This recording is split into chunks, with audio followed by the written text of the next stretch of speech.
뉴욕 증시가 소폭 반등하면서 마무리가 됐습니다.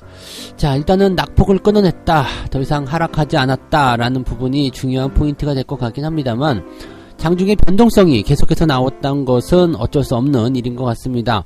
자, 이렇게 변동성이 나오는 부분들은 뭐 당연히 급락 이후에 나타나는 반등이기 때문에 뭐 어쩔 수 없는 일이다 라고 볼 수도 있을 것 같은데요.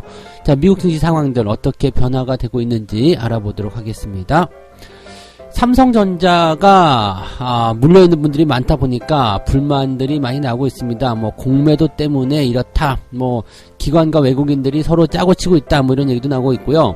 7만원만 올라가면 거기까지만 가더라도 그냥 팔아버리고 다른 주식으로 갈아타겠다, 이렇게 얘기하시는 분들도 있다고 합니다. 삼성전자가 7만원만 되면 팔겠다. 자, 일단은 손해를 감수하고라도 매도를 치고 싶다는 얘기인데, 이제 사람들이 슬슬 지쳐간다는 이야기 되겠죠? 자, 이 이야기들 자세하게 좀 알아보도록 하겠고요. 증권가에서 이번에 시장 바닥은 2050포인트까지 봐야 된다라는 얘기가 나왔습니다. 뭐 아무래도 뭐 물가지표라든지 그 다음에 경기가 조금씩 둔화되는 모습들, 뭐 부담스럽다, 그런 얘기들, 또 개인 투자자들이 투자로 들어오기에는 조금 불안한 상황들이 계속 이어지고 있다, 이렇게 되면서 시장 바닥을 너무 보수적으로 잡고 있는 것 같은데요. 자, 이 이야기도 같이 알아보도록 하겠습니다.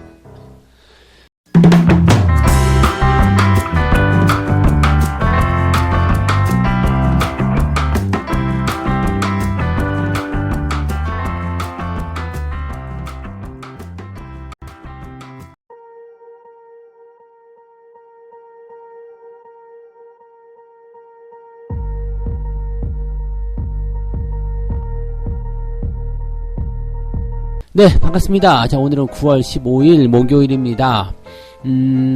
내일이 미국 선물 만기일이에요. 그래서 미국의 만기일이 있기 때문에 미국경도 약간은 변수가 있지 않겠느냐 라는 생각도 좀 해봐야 될 것 같은 느낌이고요.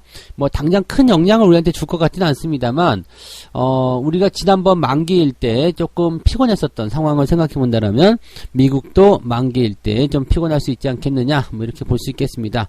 뭐 미국 증시 상황에 대한 그런 내용까지 자세하게 알 필요는 없겠습니다만, 일단 시장의 변동성이 지속적으로 나타나고 있다는 것이 투자자들에게는 약간 부담을 줄 수 있겠고, 또 만기일이라는 어떤 특수한 상황 때문에 포지션 변화가 생기게 된다라면 부담스러우니까 살짝 멀어져 있다라고 볼 수 있는 부분도 좀 있겠습니다.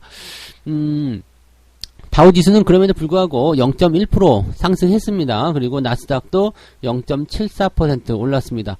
뭐 이 정도 올라가는 것은 뭐 어느 정도 예상했었던 부분이죠. 왜냐면 전날 나스닥 같은 경우는 5% 넘게 하락했는데 오늘 0.74% 정도도 안 올려주면 이건 네, 화나는 일이잖아요. 그러니까 이 정도 올라가는 건 뭐 당연한 일이다 보시면 될 것 같은데, 장중에 변동성은 계속 있었어요. 네, 계속 플러스 나왔다가 마이너스 전환됐다가 다시 플러스 넘어갔다가 장 막판에 또 한번 와르륵 쏟아졌죠. 그러다가 그것도 다시 올려가지고 플러스로 마감을 시키는 모습. 그러니까 장중에 너무 불안하다는 이야기예요. 이거는 왜 이렇게 나타나냐면, 불안하기 때문에 팔 거야, 아니야, 많이 내렸으니까 반발 매수로 어떻게든 올라갈 거야, 지금이 지지야, 저점이야, 이렇게 들어오는 매수와 매도가 계속 싸우고 있다는 얘기가 되는 겁니다. 그래서 이런 상황 속에서는 아무래도 시장의 어떤 그 변동성이 크게 노출되기 때문에 매매하기가 좀 쉽지가 않은 그런 상황일 거라 좀 보실 수 있겠는데, 뭐 그런 거 따지지 말고 그냥 당일의 어떤 변동성보다도 길게 보면서 대응하시면은 오늘이 어떻게 보면 저점이 될 수 있다, 이렇게 판단할 수는 있겠죠. 네, 아무튼 뭐 그런 형태인데, 시장의 재료는 크게 달라지진 않았습니다. 뭐 금리 이야기고 물가 이야기고 뭐 그렇습니다. 그래서 재료 먼저 조금 살펴보도록 하죠. 인플레이션 압력이 지속되고 있고, 그에 따라서 연준의 고강도 긴축이 한동안 지속될 것이다. 이것 때문에 지금 주가가 내렸다라고 얘기를 하는 거죠.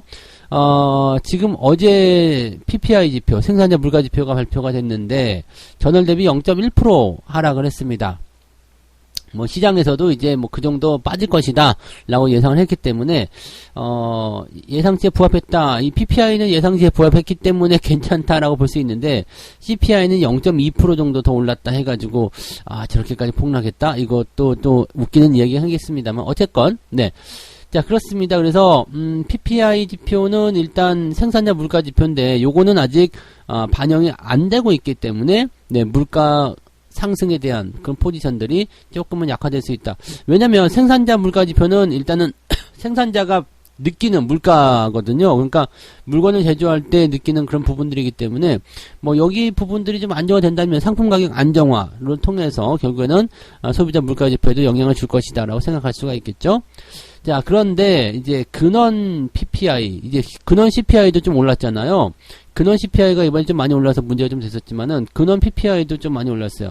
근원 PPI는 뭐냐면 식품, 에너지 뭐 이런 것들이거든요. 식품이나 에너지 이런 것들은 이제 단기적 변동성에 영향을 많이 줄 수 있는 것. 즉 뭐 우크라이나에서 수출을 안 해. 그러면 곡물 가격 인상, 식품 가격 인상 이런 식으로 하는 거거나 또는 기름 수출 안 돼. 그래가지고 뭐 유가가 올라간다든지 가스값이 올라간다든지 이런 식으로 단기적인 변동성에 대해서 크게 변화가 되는 그런 상품들을 제외를 하고 원래적인 어떤 근원이 되는 그런 어떤 그 변동성 큰 거 빼고 묵직한 것들만 딱 봤을 때 이 물가 지표가 어떻게 변하느냐 이런 부분인데 요거는 올랐어요. 그러니까 이거는 이제 뭐 여러분들도 느끼고 계시겠지만 유가가 올라가면서 사실 상품 가격이 다 올라가는 거거든요. 우리가 지금 뭐 플라스틱은 괜찮은 거 아니에요? 비닐은 괜찮은 거 아니에요? 뭐 종이는 괜찮은 거 아니에요? 뭐 이렇게 할 수 있겠지만은 실질적으로 이제 기름이 안 들어가는 게 없거든요. 그렇잖아요. 석유에서 다 뽑아내가지고 뭐 플라스틱도 만들고 비닐도 만드는 거고 잉크도 해가지고 인쇄도 하는 거고 다 기름으로 하는 거냐. 그러니까 다른 상품 가격이 올라가는 건 당연한 거죠. 그러니까 이제는 이제 이렇게 생각이 드는 거야. 유가가 올라간 부분들이 상품 가격 인상에 뭔가 영향을 줬다라는 식으로 생각을 하고 있다. 이렇게 판단들이 되고 있는 거죠. 그러니까 물가가 이런 상태로 갔다라면은 상당 기간 지속될 수밖에 없다. 그러니까 고인플레이션이 당분간 지속되니까 여기에 따른 긴축도 당분간 같이 진행될 수밖에 없을 것이다. 라고 전망을 하는 것이 지금 시장의 이야기라고 보시면 되겠고요. 시장에서는 지금 0.75%포인트 인상할 가능성을 70%로 일단 잡고 있고요. 1%포인트 인상할 가능성을 30%가량 반영했다. 이거는, 1% 지금 시장에서 막 너무 떠들고 있는 게 1% 인상한다고 100 베이시스 포인트 인상한다고 막 이런 식으로 지금 난리 설레발들 떨고 있는데 1% 인상할 가능성은 많지가 않습니다. 근데 딱 듣기에는 어떻게 해요? 뭐 1%는 인상할 수 있다고? 그것만으로도 공포가 팍 쩔어들게 되어 있죠.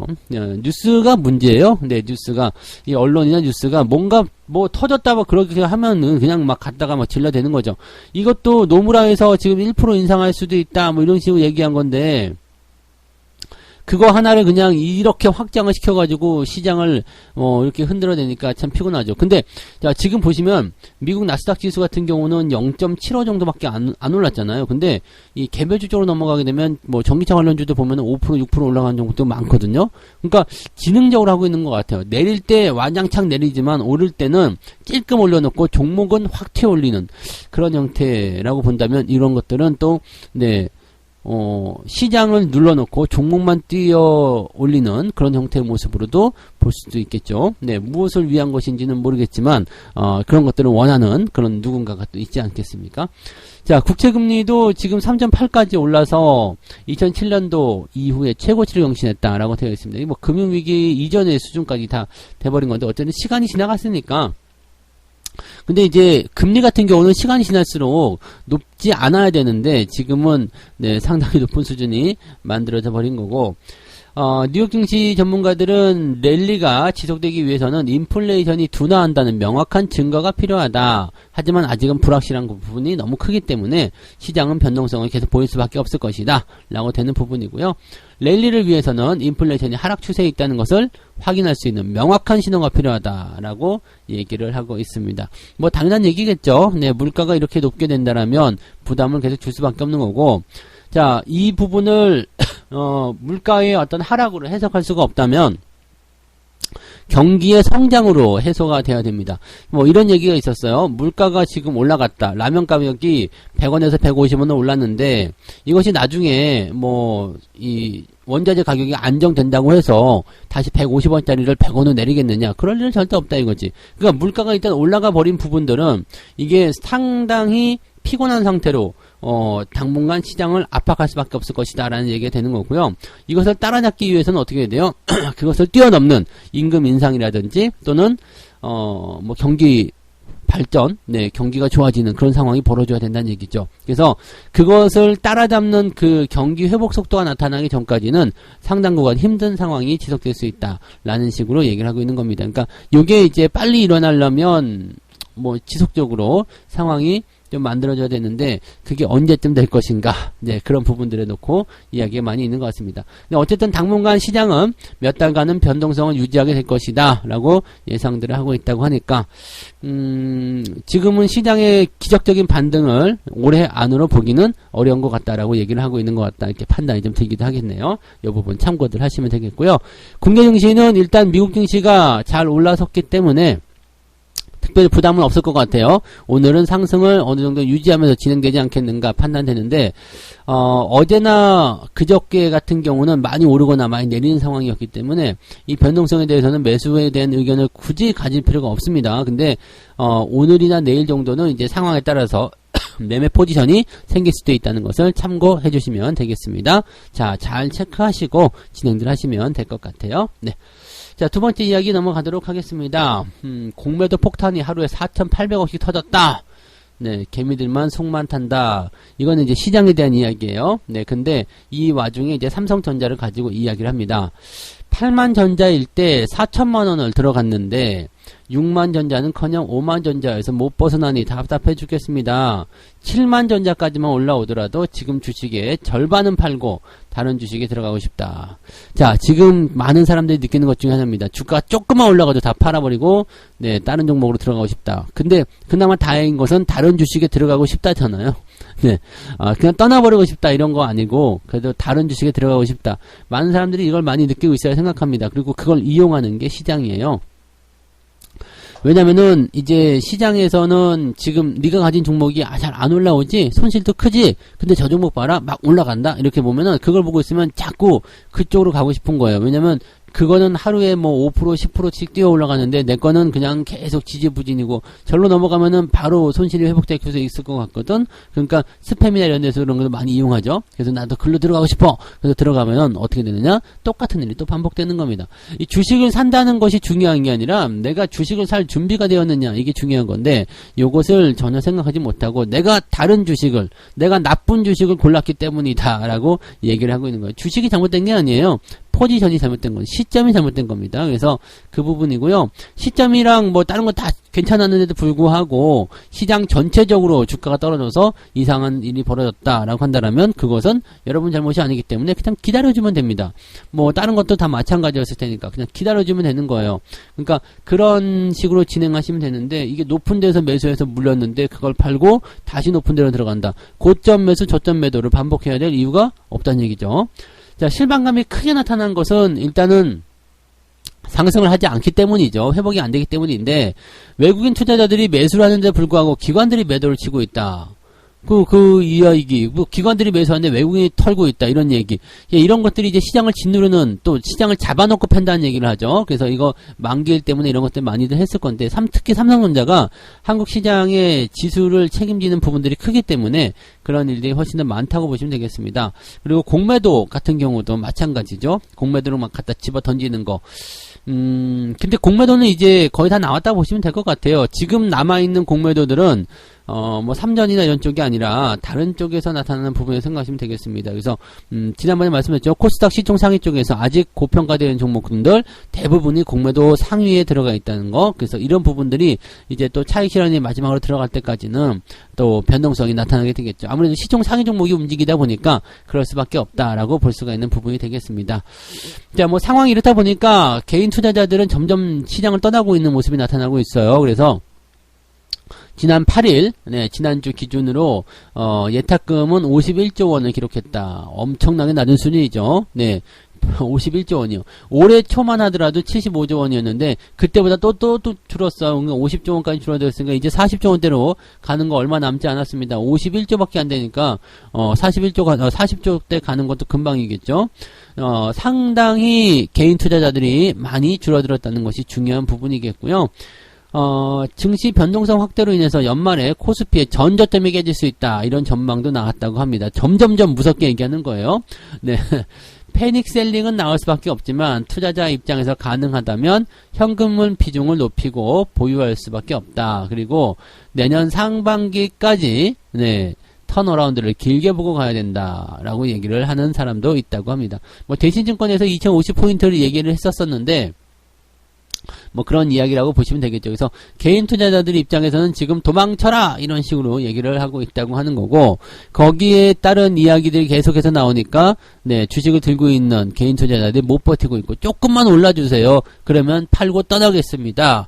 이게 지금 나타나고 있는 거죠. 시장의 바닥에 들어갈 그런 시점이지만 이 바닥에서 나타난 변동성이 이렇게 개인 투자자들을 겁나게 하는 겁니다. 여러분들은 겁먹지 마시고요. 바닥이니까 지루한 변동성입니다. 크게 나타나기도 하고요. 크게 나타나서 더 좋은 거예요. 많이 올랐다 많이 떨어졌다. 뭐 크게 문제 없잖아요. 많이 떨어졌다가 많이 올라왔다. 크게 변동 없죠. 여러분 계좌는 변한 게 없어요. 아니 오히려 주가가 계좌가 상승하고 있을 수도 있거든요. 그러니까 그런 것들에 겁먹을 필요가 없어요. 변동성은 그냥 변동성이에요. 근데 자꾸 줬다 뺏었다 하니까 열받는 거죠. 그것 때문에 그런 거예요. 심리만 다스리면 이번 이 변동성이 이제 싹 없어지면 중심선이 보일 거예요. 그러면 그 자리가 뭐냐면 네, 바닥선이다라고 생각하시면 되는 겁니다.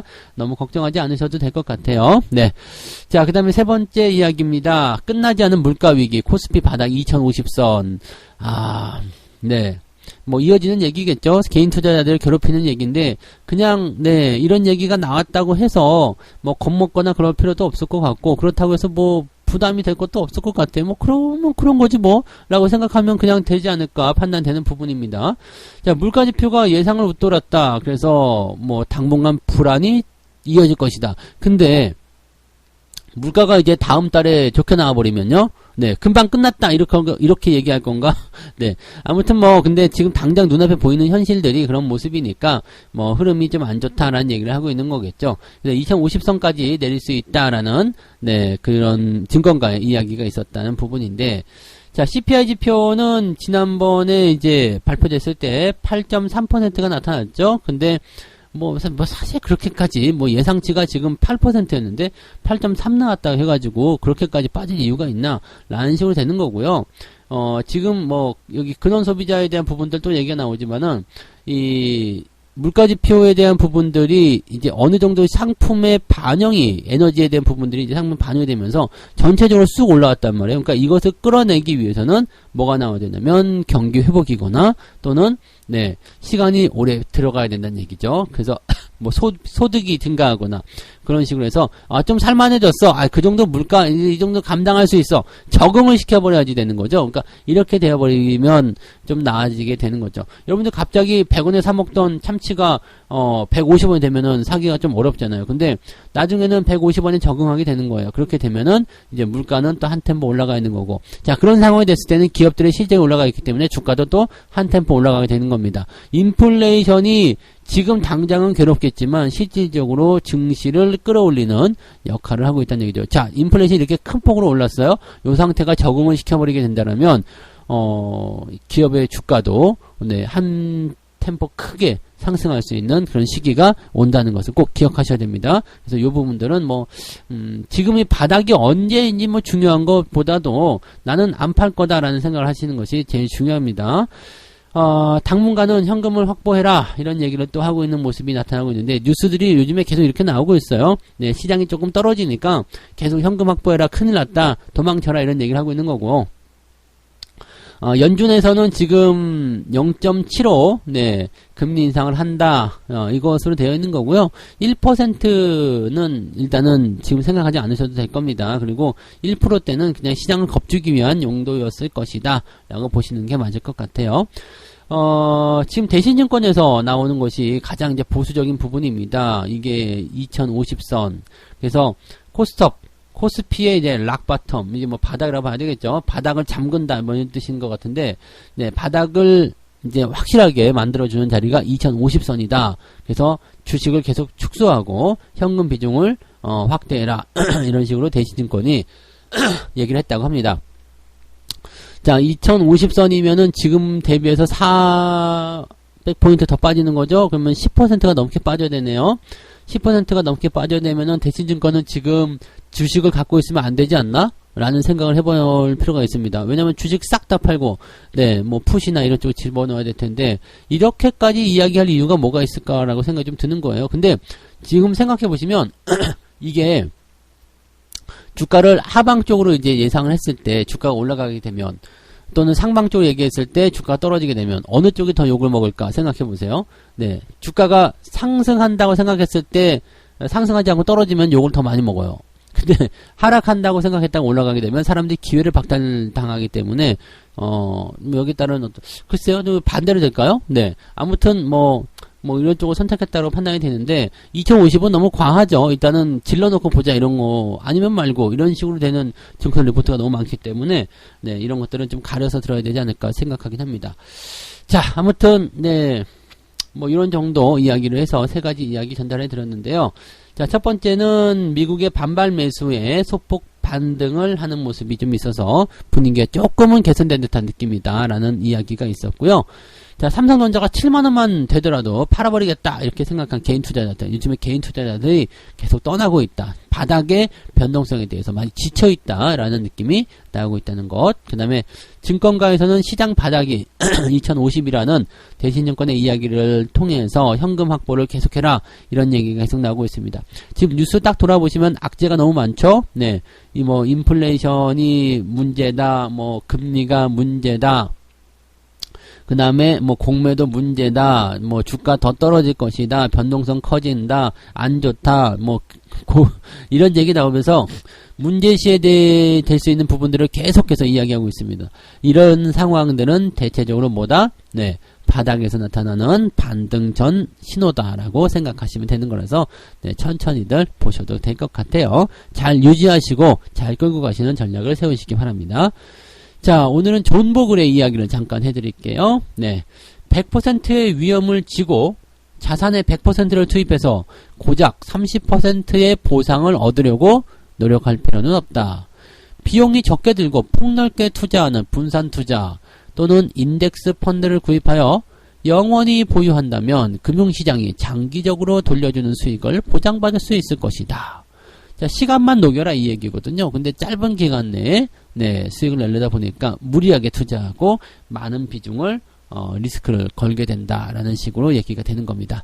자, 이 존버글은 일단 늘 이기는 투자, 언제나 성장하는 투자, 언제나 수익이 나는 투자 이런 것들을 지금 이야기해 주는 거거든요. 여기에 필요한 건 딱 하나, 네, 돈과 시간뿐입니다. 그중에 제일 중요한 게 시간이겠죠. 시간은 개미 투자자들의 가장 강력한 무기라는 거 절대 잊지 마시고 언제나 느긋한 마음으로 여유 있게 멀리 내다보시면서 투자하시기 바랍니다.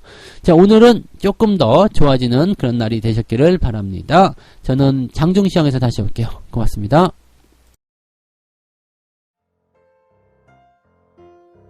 본 방송에서 제공되는 모든 정보는 투자 판단의 참고 자료이며 투자의 최종 책임은 본 방송을 이용하는 본인에게 있습니다.